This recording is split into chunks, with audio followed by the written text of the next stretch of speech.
ஜோதிடம் என்னும் தெய்வக்கலை மூலமாக என்னை அங்கீகரித்து ஆதரிக்கும் அன்பு நேயர்களுக்கு இனிய வணக்கம்ங்க.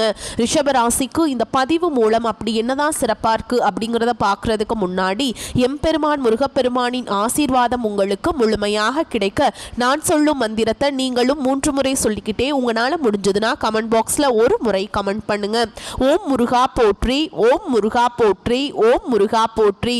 என்னை படைத்து உன் மக்களுக்கு சேவை செய்ய அனுப்பிய கந்தா கடம்பா கதிர்வேலா, என் ஜோதிடம் பழிக்க மனதார பாதம் தொட்டு வணங்குகிறேன். தினமும் உங்களுக்கு கிரகநிலை மாற்றத்தால் வரக்கூடிய சுப பலன்களை அறிய கட்டாயம் சப்ஸ்கிரைப் பண்ணி பெல் பட்டன் அப்புறம் ஆல்னு ஆப்ஷன் இருக்கும், அதையும் கொடுத்து வைங்க. ஒவ்வொரு பதிவும் உங்களைய வெற்றியடைய வைக்க வேண்டும் அப்படிங்கிற எண்ணத்துல தாங்க போடுறோம். ரிஷபராசிக்காரங்க போர் குணம் கொண்டவங்க. உங்ககிட்ட சண்டை போட்டு ஜெயிக்கிறது ரொம்ப ரொம்ப கஷ்டம். நல்லது கெட்டதை முழுசா தெரிஞ்சவங்க. சுக்கிர பகவான ராசி அதிபதியாக கொண்டவங்க. கார்த்திகை 2ஆம் பாதம் 3ஆம் பாதம் 4ஆம் பாதம், ரோஹிணி மிருகசீரிஷ நட்சத்திரம் 1ஆம் பாதம் 2ஆம் பாதம் நட்சத்திரக்காரங்க. ரொம்ப ரொம்ப புத்திசாலிக்காரங்க. எல்லா இடங்கள்லையும் நேர்மையையும் உண்மையை மட்டுமே நம்பக்கூடியவங்க. உங்களுக்கு சொந்தமோ பந்தமோ அது தப்புனா அது தப்பு தான். வெட்டு 1 துண்டு 2ன்னு பேசக்கூடியவங்க. உங்களை ஒருத்தர் பஞ்சாயத்து கூட்டிட்டு போறார் அப்படின்னா நீங்க கூட்டிட்டு போற ஒரு பக்கம் எல்லாம் சப்போர்ட் பண்ண மாட்டீங்க. எந்த தரப்புல நியாயம் இருக்குதோ அங்கதான் நீங்க சப்போர்ட் பண்ணுவீங்க. உண்மை நியாயத்துக்கு மட்டுமே என்னைக்குமே கை கொடுப்பீங்க. உண்மைக்கு புறம்பா எந்த ஒரு விஷயத்தையுமே செய்ய மாட்டீங்க. இதனாலதான் ரிஷபராசிக்காரங்களுக்கு நிறைய கஷ்டங்களும் துன்பங்களும் அதிகமாகவே ஏற்பட்டு இருக்கு. புதுமையான சிந்தனைகளுக்கு சொந்தக்காரங்க. பூ போல மனசு, கோபத்தை மறைச்சிட்டு சிரிப்பை மட்டும் காட்டக்கூடியவங்க. எடுத்த காரியத்தை எப்படியாவது முடிச்சிடணும் அப்படிங்கிறதுக்காக கஷ்டப்பட்டு போராடக்கூடியவங்க. தங்களுடைய கஷ்டத்தையும் கண்ணீரையும் கடுகளவு கூட மற்றவங்களுக்கு தெரியாம பார்த்துப்பாங்க. இதனால பார்க்குறவங்க எல்லாருமே ரிஷபராசியா இவங்களுக்கு என்னப்பா சூப்பரா இருக்காங்க, இவங்களுக்கு என்ன குறைச்சல் அப்படின்னு தான் நினைச்சிட்டு இருக்காங்க. ஆனா சாப்பாடு கூட கஷ்டப்படுறது உங்களுக்கு மட்டும் தாங்க தெரியும். கஷ்ட காலத்துல திரும்பி பார்க்க கூட ஆள் கிடையாது. ஏதோ தட்டு தடுமாறி எந்திரிச்சு நிக்கிறப்போ உங்களை குறை சொல்றதுக்குன்னே நிறைய பேர் தேடி வருவாங்க. உங்க சொந்தக்காரங்க நண்பர்களுக்கு ஒரு தேவை இருக்குதுன்னா மட்டும்தான் உங்ககிட்ட வருவாங்க. அந்த தேவை முடிஞ்ச உடனே உங்களை தூக்கி போட்டுட்டு போயிடுவாங்க. மறுபடியும் அவங்க உங்ககிட்ட உதவின்னு கேட்பாங்க. அவங்க உங்களுக்கு முன்னாடி பண்ண துரோகத்தை எல்லாமே மறந்துட்டு மீண்டும் அவங்களுக்காக உதவி செஞ்சு ஏமாறக்கூடியவங்க தான் நீங்க. வாழ்க்கையில எப்படியாவது முன்னேறணும் அப்படிங்கிறதுக்காக தினம் தினம் கஷ்டப்பட்டு உழைக்கிறவங்க தான் ரிஷபராசிக்காரங்க. கடந்த காலகட்டங்களில் தங்களுடைய வாழ்க்கையில நீங்க நல்லது நடக்க போகுதுன்னு நினைச்சிட்டு இருந்திருப்பீங்க. ஆனா உங்களுக்கு அந்த டைம்ல ஒரு மிகப்பெரிய ஏமாற்றம் தான். புதுசா ஒரு சில பிரச்சனைகளும் கஷ்டங்களும் தானாகவே உங்களை தேடி வந்திருக்கும். ரிஷபராசிக்காரங்க சொந்த பந்தத்தை இழந்தாங்க, சொத்துக்களை இழந்தாங்க, தங்களுக்கு நெருக்கமாக இருக்கக்கூடிய உறவுகளையுமே இழந்தாங்க. கடைசியா நான் மட்டும்தான் எல்லாத்தையுமே இழந்துட்டு நிக்கிறதா இருக்குது, எனக்கு உயிர் வாழவே பிடிக்கலன்னு சொல்லிட்டு இருக்காங்க. இதுக்கு மேல என்னால வாழவே முடியல சாமி, தயவு செஞ்சு என்னை உன் கூடையே கூட்டிட்டு போயிரு. நான் இவ்வளவு கஷ்டப்பட்டதுக்கு அப்புறம் எனக்கு வாழ்க்கையில வாழணுங்கிற எண்ணம் சுத்தமாவே போயிருச்சு. உங்க மனசுல கவலையும் துன்பமும் தான் அதிகமாகவே இருக்குதுங்க. நீங்க செய்யக்கூடிய ஒவ்வொரு விஷயத்தையுமே தடுப்பதற்கும் உங்களை அவமானப்படுத்துவதற்கும் இங்க நிறைய நபர்கள் முயற்சி பண்ணிட்டு இருக்காங்க. இது எல்லாமே தெரிஞ்சுமே கூட நீங்க என்னமோ பண்ணுங்க, எனக்கு என்ன வந்துச்சு அப்படின்னு தன்னுடைய வேலையில மட்டும் என்ன குறிக்கோளா இருக்கவங்க தான் நீங்க. ஏன் எனக்கு மட்டும் ஏன் இவ்வளவு கஷ்டம் வருது, என்னோட வாழ்க்கையில நான் யாருக்குமே கெடுதலையோ கஷ்டத்தையோ துன்பத்தையோ கொடுத்ததில்லை, எனக்கு மட்டும் ஏன் இந்த மாதிரி எல்லாம் நடந்துட்டு இருக்கு அப்படின்னு தான் நிறைய நபர்கள் சொல்லிட்டு இருக்கீங்க. ரிஷபராசிக்காரங்களுக்கு பிரச்சனைங்கிறது வரும், அது கொஞ்ச நாள் இருக்கும், அதுக்கப்புறம் இந்த பிரச்சனை போயிடும். இந்த மாதிரி பிரச்சனை வரும் போகும் அப்படிங்கிற நிலைமையில தான் நிறைய நபர்கள் வாழ்ந்துட்டு இருக்கீங்க. நீங்க என்னதான் பிரச்சனையை தவிர்த்தாலும் ஏதாவது ஒரு சூழல்ல உங்களை நோக்கி பிரச்சனையும் கஷ்டமும் வந்துக்கிட்டு தாங்க இருக்கு. நம்ம இந்த வீடியோ பதிவுல அக்டோபர் மாதம் 20ஆம் தேதிக்கு பிறகு உங்களுக்கு எந்த மாதிரியான மாற்றங்கள் உங்க வாழ்க்கையில வரும், சாதகமான பலன்கள் கிடைக்குமா, பாதகமான பலன்கள் கிடைக்குமா, பாதகமா இருந்தா அதை நம்ம எப்படி சரி செஞ்சுக்கிறது, அந்த பாதகத்தை எப்படி சாதகமா மாத்திக்கலாம் அப்படிங்கறத பத்தி இந்த வீடியோ பதிவுல நம்ம விரிவா பார்க்க போறோங்க. இனி வரக்கூடிய நாட்களில் உங்களுக்கு இன்பத்தையும் மகிழ்ச்சியும் தரக்கூடிய ஒரு காலகட்டமாக மட்டுமே உங்களுக்கு அமைஞ்சிருக்குது. இது நாள் வரைக்கும் நடந்த கெட்ட விஷயத்தை எல்லாமே விட்டுருங்க. இனி வரக்கூடிய நாட்களில் உங்களுக்கு எப்படிப்பட்ட நன்மைகள் நடக்க போகுது அப்படிங்கிறத நம்ம தொடர்ந்து பார்க்க போகிறோம். இந்த 2025 9 மாதங்கள் அப்படிங்கிறது முழுமையாக முடிஞ்சிருச்சு. இந்த 9 மாதங்கள்னு சொல்லக்கூடிய அளவுக்கு பார்த்தீங்கன்னா ரிஷபராசிக்காரங்க வாழ்க்கையில் எந்த ஒரு முன்னேற்றமும் எந்த ஒரு நல்லதுமே உங்கள் வாழ்க்கையில் நடந்திருக்காது. நிறைய கஷ்டங்கள், துன்பங்கள், இழப்பு வாய்ப்புகள் மட்டுமே பெரும்பாலும் இந்த 9 மாதங்கள்ல சந்திச்சிருப்பீங்க.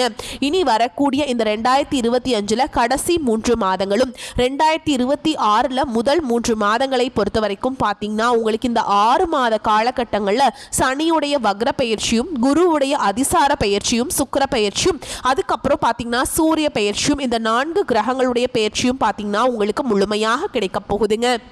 இந்த 4 கிரகமுமே பார்த்தீங்கன்னா ராஜ கிரகங்கள் என்று சொல்லக்கூடிய அளவுக்கு நல்ல முன்னேற்றத்தை தரக்கூடிய ஒரு காலகட்டமாகவே இந்த ஒரு 6 மாத காலகட்டங்கள் அப்படிங்கிறது ரிஷபராசிக்கு நல்ல ஒரு ராஜயோகத்தை தரக்கூடிய ஒரு காலகட்டமாகவே பார்க்கப்படுது. இதில் குறிப்பாக பார்த்தீங்கன்னா உங்களுக்கு இந்த சுக்கிர பயிற்சி மூலமாக நல்ல ஒரு உச்சத்திற்கு போகக்கூடிய வாய்ப்புகள் கூட பார்த்தீங்கன்னா ரிஷபராசிக்காரங்களுக்கு இருக்க போகுது. சுக்கிர பயிற்சியானது ஸ்டார்ட் ஆயிடுச்சுங்க. சுக்கிர பகவான் பார்த்தீங்கன்னா ரிஷப ராசியை விட்டுட்டு மிதுன ராசிக்கு வந்திருக்காருங்க. இதன் மூலமா பாத்தீங்கன்னா நல்ல ஒரு உச்சத்திற்கு போகக்கூடிய வாய்ப்புகள் எல்லாமே பாத்தீங்கன்னா கண்டிப்பா இனி வரக்கூடிய ஒரு 6 மாதங்களுக்குள்ள நீங்க நினைச்சு பார்க்காத அளவுக்கு செல்வங்கள் மற்றும் பிசினஸ்ல நல்ல ஒரு டெவலப்மெண்ட், அதுக்கப்புறம் குடும்ப வாழ்க்கையில் இருந்த சண்டை சச்சரவு எல்லாமே உங்களுக்கு நிவர்த்தியாக போகுது. அந்த அளவுக்கு நல்ல ஒரு முன்னேற்றம் அப்படிங்கிறது கண்டிப்பா உங்க வாழ்க்கையில இடம் பெற போகுதுங்க. அடுத்ததா பாத்தீங்கன்னா உங்களுக்கு இந்த சனியுடைய வக்ர பெயர்ச்சி அப்படின்னா என்ன அப்படின்னு பார்த்தீங்கன்னா இத்தனை நாட்களாக மைனஸாக செயல்பட்டு கொண்டிருந்த சனி பகவான் இனி வரக்கூடிய ஒரு 6 மாத காலகட்டங்களுக்கு முழுவதுமாக ப்ளஸ்ஸாக செயல்பட போகிறார். அதுக்காக அடுத்ததாக பார்த்தீங்கன்னா உங்களுக்கு குரு பகவான் அதிசார பயிற்சி அடைகிறாருங்க. ஏன்னா குரு பயிற்சியானது பார்த்தீங்கன்னா மே மாதமே ஸ்டார்ட் ஆயிடுச்சுங்க. அதனுடைய பலன்கள் பார்த்தீங்கன்னா ரிஷபராசிக்கு மட்டும் கிடைக்காம இருந்தது. இப்போ இந்த குருவுடைய வக்ர பயிற்சி மூலமாக ஒட்டுமொத்த குரு பயிற்சி பலன்களும் உங்களுக்கு முழுமையாக கிடைக்கிறதுனால நல்ல ஒரு பொருளாதார முன்னேற்றம் அப்படிங்கிறது வரக்கூடிய நாட்களில் உங்களுக்கு முழுவதுமாக ஏற்பட போகுதுங்க. கடந்த காலகட்டங்களில் நல்ல ஒரு வேலைங்கிறது கிடைச்சிருக்காது. ஏதோ ஒரு கிடைக்கிற வேலைக்கு ஒரு 10,000 சம்பளத்துக்கோ 15,000 சம்பளத்துக்கோ பிடிக்காத ஒரு வேலையை குடும்ப கஷ்டத்துக்காக வேற வழியே இல்லாமல் செஞ்சுட்டு வந்திருப்பீங்க. ஆனால் இனி வரக்கூடிய நாட்களில் நீங்கள் படித்த படிப்புக்கு ஏற்ற மாதிரியும் உங்களுக்கு பிடிச்ச மாதிரியும் நீங்கள் ஒரு அரசாங்க வேலைக்கு ட்ரை பண்ணாலும் சரி, இல்லை ஒரு ஐடி ஜாபோ ப்ரைவேட் ஜாபோ பேங்க் ஜாபோ நீங்கள் எங்கே வேலைக்கு ட்ரை பண்ணாலும் அந்த ஜாப் அப்படிங்கிறது உங்களுக்கு நிச்சயமாக கிடைக்க போகுதுங்க. கோர்ட்டு கேஸுன்னு ரொம்ப நாட்டில் அலைஞ்சிட்டு இருக்க நபர்களுக்கு விரைவில் உங்களுக்கு சாதகமாகவே தீர்ப்பு வரும். சொத்து பிரச்சனையும் உங்களுக்கு சாதகமாகவே முடியும். சனி பகவானுடைய பார்வை உங்களுக்கு நேரடியாகவே இருக்குதுங்க. இதன் மூலம் வருமானம் அப்படிங்கிறது பல வழிகளில் வரும். தொழில லாபம் சற்று அதிகமாகவே கிடைக்கும். அரசியல்வாதிகளை பொறுத்த வரைக்கும் புதிய பொறுப்புகள் புதிய பதவிகள் எல்லாமே தானாகவே உங்களை சேரும். ராகு கேதுவால உங்களுடைய செல்வாக்கு உயரும், உடல் ஆரோக்கியம் மேம்படும், சங்கடங்கள் நீங்கும். மறைமுகமாக உங்க தொழில் வாழ்க்கையிலும் சரி இல்லற வாழ்க்கையிலும் சரி நிறைய நபர்கள் தொல்லை கொடுத்திருப்பாங்க. இனி அவங்களுடைய தொந்தரவுங்கிறது முழுவதுமாகவே இருக்காதுங்க. கடந்த காலகட்டங்களில் நீங்களும் ஒரு கம்பெனியில இரவு பகல் பார்க்காம உழைச்சிட்டு இருந்திருப்பீங்க. உங்களுடைய சொந்த கம்பெனியா நினைச்சு வேலை செஞ்சிருப்பீங்க. ஆனா உங்களுக்கு இது நாள் வரைக்கும் சரியான ஒரு அங்கீகாரம் அப்படிங்கிறது கிடைச்சிருக்காது. உங்க கூடயே வேலைக்கு வந்திருப்பாங்க, இல்ல உங்களுக்கு அப்புறம் வேலைக்கு வந்திருப்பாங்க. அவங்களுக்கு நிறைய சலுகைகள், அதிகமான சம்பளம் வாங்குவாங்க, நல்ல ஒரு ஹையரான பொசிஷனுக்கு போயிருப்பாங்க. ஆனால் நீங்கள் எப்படி போய் வேலைக்கு சேர்ந்தீங்களோ அதே மாதிரி தான் இன்னைக்கு வரைக்குமே இருந்திருப்பீங்க. ஆனால் இனி வரக்கூடிய நாட்களில் உங்களுக்கு சம்பள உயர்வு, பதவி உயர்வு, உங்களுக்கு மேல் இருக்கக்கூடிய அதிகாரிகளுடைய ஆதரவு முதற்கொண்டு உங்களுக்கு கிடைக்க போகுதுங்க. இனி உங்கள் வார்த்தைக்கும் மதிப்பு மரியாதை கிடைக்கும். அந்தஸ்தில் நீங்கள் எதிர்பார்த்த உயர்வுக்கு போக போறீங்க. இனி நினைச்சது எல்லாமே நடக்கும். தொழில் வியாபார தடைகள் அனைத்தும் விலகும். லாபம் அதிகமாக கிடைக்கும். முன்னேற்றம் உண்டாகும். வரவேண்டிய பணம் விரைவில் கைக்கு சேரும். குடும்பத்தில் நெருக்கடிகள் விலகும். செல்வாக்கு அந்தஸ்து உயரும். வெளிநாட்டு முயற்சிகள் வெற்றியை தரும். தெய்வ சிந்தனை அதிகமாகும். பெரியோர்களுடைய உதவிகள் கிடைக்கும். உறவுகளில் இருந்த சண்டை சச்சரவு முழுவதுமாகவே விலகும். புதிய நண்பர்கள் உங்களுக்கு உதவி செய்வாங்க. தொழிலில் ஏற்பட்ட நெருக்கடிகள் நீங்கும். முடங்கி கிடந்த நிறுவனங்கள் மீண்டும் இயங்கும். வியாபாரத்தில் எதிர்பார்த்த லாபம் கிடைக்கும். புதிய தொழில் தொடங்கக்கூடிய முயற்சிகள் கண்டிப்பாக உங்களுக்கு வெற்றியை தரும். கடந்த காலகட்டங்களில் திருமண நிலை அப்படிங்கிறது ரிஷபராசிக்காரங்களுக்கு நிறைய பிரச்சனையும் சிக்கலையும் மட்டுமே பெரும்பாலும் சந்திச்சுட்டு இருந்திருப்பீங்க. இதில் குறிப்பாக பார்த்தீங்கன்னா பெண்களுக்கு ஏதாவது ஒரு வகையில் எளிமையாக திருமணம் அப்படிங்கிறது அடைஞ்சிருது. ஆனால் ஆண்கள் தான் ரொம்ப ரொம்ப பாவம். ஏண்டா ரிஷபராசியில் பிறந்தோம், வேற ஏதாவது ராசியில் பிறந்திருந்தா கூட திருமணமாவது அடைஞ்சிருக்குமே அப்படின்னு தான் நிறைய நபர்கள் சொல்லிட்டு இருக்கீங்க. கண்டிப்பாக வரக்கூடிய ஒரு 6 மாதங்களுக்குள்ள நீங்கள் எதிர்பார்த்த மாதிரியே நல்ல ஒரு வரன் அப்படிங்கிறது விரைவில் உங்களுக்கு அமைய போகுது. வாழ்க்கை துணையை இழந்த ரிஷபராசி ஆண்களோ பெண்களோ அடுத்து 2வது திருமணம், அதாவது மறுமணம் பண்ணலாமா வேண்டாமா அப்படிங்கிற ஒரு மிகப்பெரிய குழப்பத்தில் இருப்பீங்க. அப்படி இரண்டாவது திருமணம் பண்ணும்போது சொந்தக்காரங்க தப்பாக பேசிடுவாங்களா, ஊர்க்காரங்க தப்பாக நினச்சிருவாங்களா, அவங்க என்ன நினைப்பாங்க, இவங்க என்ன நினைப்பாங்க அப்படின்ட்டு நிறைய நபர்கள் வந்து இதற்காகவே இரண்டாவது திருமணத்தை பற்றி யோசிக்காமல் இருக்கீங்க. இப்போ இருக்கக்கூடிய பொருளாதார சூழலும் இப்போ இருக்கக்கூடிய காலகட்டத்தையும் வச்சு பார்க்கும்போது ஒரு சிங்கிள் பேரண்டால் இந்த சொசைட்டியில் சர்வே பண்ணுறது ரொம்ப ரொம்ப கஷ்டங்க. நீங்கள் எதிர்பார்த்த மாதிரியே நல்ல ஒரு மறுவாழ்க்கை அப்படிங்கிறது விரைவில் உங்களுக்கு அமையும். குழந்தை பாக்கியத்திற்காக எங்கே ரிஷபராசி நேரில் பார்த்தீங்கன்னா எங்களுக்கு மேரேஜ் ஆகி 3 வருஷம் ஆகுது சாமி, 5 வருஷம் ஆகுது, 8 வருஷம் ஆகுது, நாங்களும் போகாத ஹாஸ்பிட்டல் இல்லை, பார்க்காத ட்ரீட்மெண்ட் இல்லை, வாரத்தில் 3 நாள் முருகன் கோவிலுக்கு போய் வழிபாடு செஞ்சுட்டு வரோம், எங்களுக்கு குழந்தை பாக்கியமே இல்லை சாமி அப்படின்னு நிறைய நபர்கள் சொல்கிறீங்க.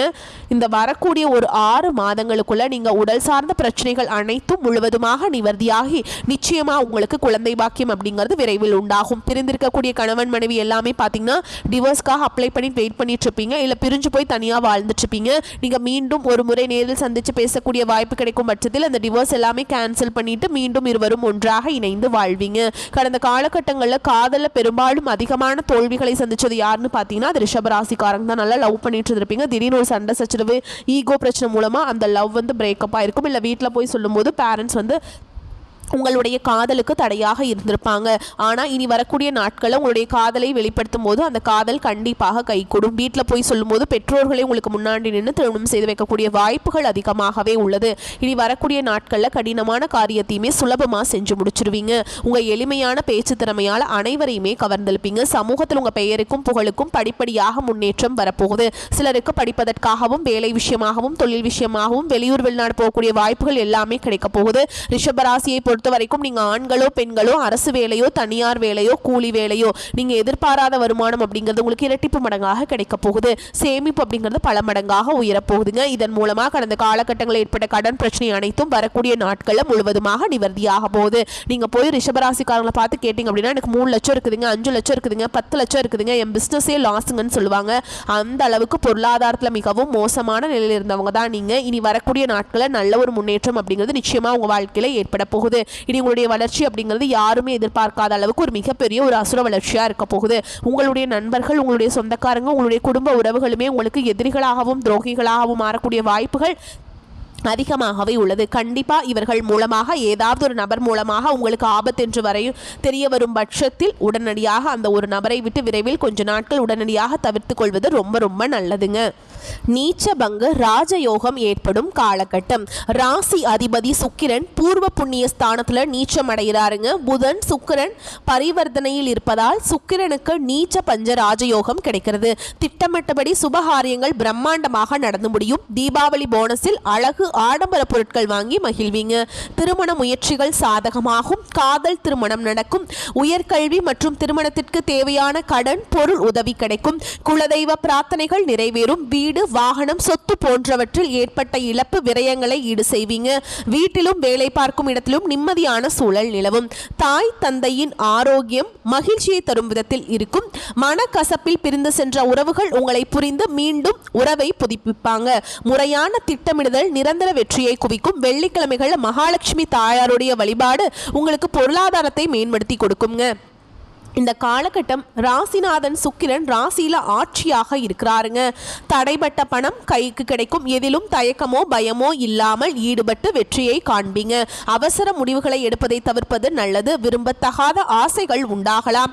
வீடு மனை நிலம் வாகனம் போன்ற சொத்துக்கள் எடுக்கும் முயற்சிகள் வெற்றியை கொடுக்கும்.